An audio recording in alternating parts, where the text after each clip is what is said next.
Bigla na lang nawala ang lalaking ito matapos makadiskubre ng paraan upang gawing gasolina ang plastic.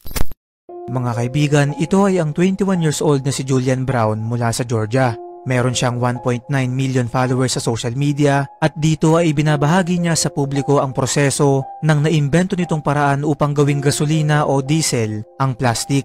Tinawag niya itong Plastolin at ang ilan sa kanyang mga pondo ay galing mismo sa mga followers nito upang maisakatuparan yung proyekto. Ang nakakapagtaka dito ay nito lamang July 9, nag-post ito ng video sa kanyang Instagram kung saan humihingi ito ng tulong at sinabing may mga tao raw ang sumusunod sa kanya at may pagkakataon na may mga helicopter ang nananatili ng matagal sa ibabaw ng kanilang bahay na para bang nagmamatsyag. At mula noon matapos niyang ma-upload yung video ay katakatakang wala na itong naging kasunod pa na ibang post hanggang ngayon. Agad itong nag-viral sa internet na sinasabi ng ilan na baka raw may matataas at makapangyarihang tao ang pumigil sa kanya upang hindi matuloy yung proyekto kaya ito nawawala.